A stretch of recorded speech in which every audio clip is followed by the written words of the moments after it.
Missouri Governor Mike Parson's office confirms a request for clemency from the family of former Kansas City police detective Eric DeValconaire. In a statement sent to Fox 4 today, the office said they've received hundreds of additional calls and requests from private citizens on his behalf.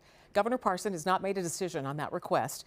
It comes the same day the former detective's wife, Sarah, was on 95.7 FM KCMO Talk Radio Monday in the morning. She talked about the clemency request.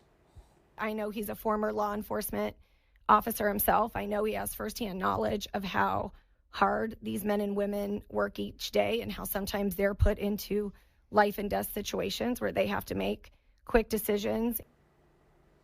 DeValconaire was convicted of shooting and killing an unarmed black man, Cameron Lamb. Missouri's Court of Appeals upheld the 2021 conviction last week. Since then, DeValconaire's attorneys have filed paperwork to have the appeal bond reinstated. The former KCPD detective has been held in a private area of the Platte County Jail since last week.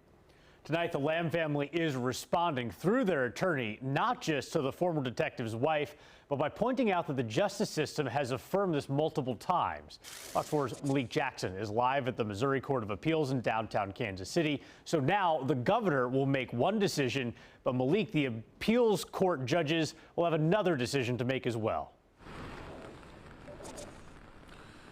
Yeah, that's exactly right, Kevin. Now that Eric DeValconaire's team has filed a motion for this appeal bond, the Missouri State AG's office has until tomorrow to respond before these appeals court judges begin to review and make their decision. Separate from that, of course, is what will the governor do. Tonight, Cameron Lamb's family attorney, David Smith, is making clear what he must not do, in their opinion. We have three branches of government.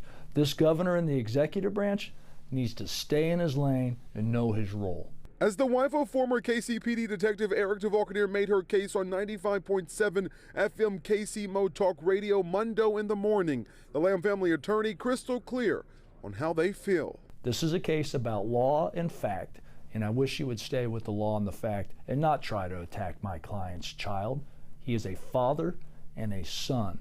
He was a wonderful, loving child of God.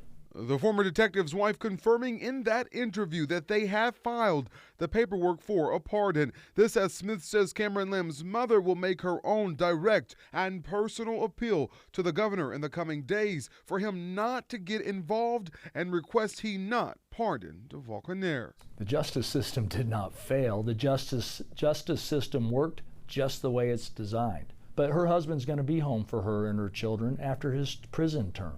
Cameron Lamb's not coming back for his mom or his children. He's dead. And now we wait to see what will the governor do? What will the appeals court judges here do? And we do know that a decision from them can come as soon as tomorrow. So we will stand by and we will wait and bring you those latest developments as they come in. For more information on this story and to see our full report, click on this story at fox4kc.com.